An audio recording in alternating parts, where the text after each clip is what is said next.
Right, so the Commons Home Affairs Committee, the group of cross-party MPs who hold the Home Office to account and whom the Home Secretary must answer to, the Home Secretary being concentration camp overseer and dinghy crossing obsessive Suella Braverman. Now, these committees, all the main government departments have them. They're there to hold people to account, hold departments to scrutiny, and they indeed do that to greater or lesser extents. But sometimes it's done in such a way you can't help but smile. And when it also means one Tory making another look like an absolute chump, which is absolutely what Braverman is, bereft of any talent and only in the office she holds to placate the hard right of Sunak's party holding his premiership together. Watch Tim Loughton destroy the current immigration policy and any semblance that Cruella is fit for the job here. I'm a 16-year-old orphan from an East African country escaping a war zone and religious persecution, and I have a sibling legally in the United Kingdom at the moment. What is a safe and legal route for me to come to the United Kingdom?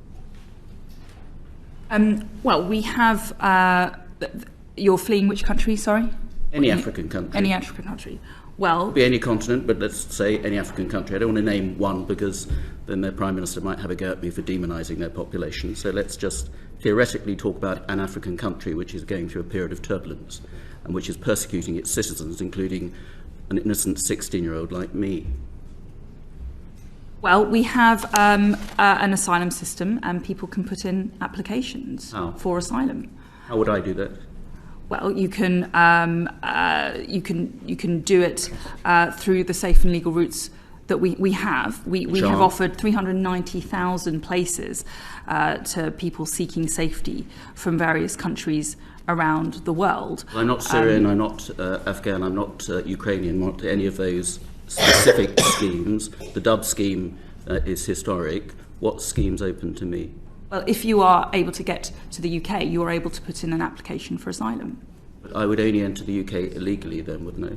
Well, that would, if you put in your application for asylum upon arrival, that would be the process that you enter. How could I arrive in the UK if I didn't have permission to get onto an aircraft legally to arrive in the UK?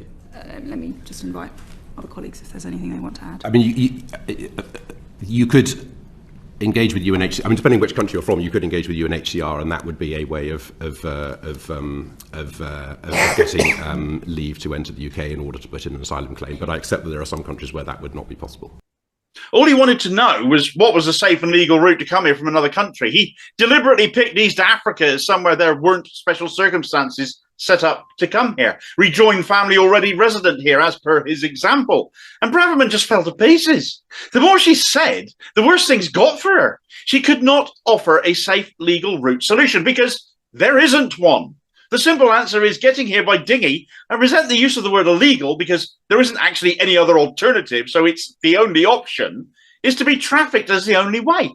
Claiming asylum is their right, of course, but can only happen once they are here on British soil. It's been engineered that way on purpose, which is why so much effort is put into stopping people reaching British soil to begin with millions of pounds more going to France and even our own police being stationed there as part of a new deal Braverman has struck, increasing the money handed to France that Priti Patel had already put in place when she was Home Secretary, a plan that has failed from the off. Asylum seekers cannot come here by train or by plane. They are blocked from doing so. And this short clip exposed that utterly, with a floundering Home Secretary unable to answer that, with Braverman's Permanent Secretary Matthew Rycroft suggesting the UNHCR, basically deferring to the UN Commissioner for Human Rights because the UK offers no solution to this. The UN resettlement scheme is tiny, only applies to certain countries and isn't designed for this. I mean, perhaps the UNHCR should get involved. Perhaps they ought to be calling our government out for human rights violations by not having a safe legal route to asylum, which is their right under international law. And it's notable it came from the civil servant and not the Home Secretary, who by this point hadn't got a Scooby. What becomes of them once they get here as well? Does the Manston concentration camp or another like it still await them? Far be it from me to give Tories props for a job well done. I detest them completely. But this is what the committee is in place to do, and Tim Loughton's approach was an effective one. But it certainly does expose just how dreadful and talentless a government we have in place when knee-jerk racism appears to supersede common sense and actually respect for human life when they make their policy.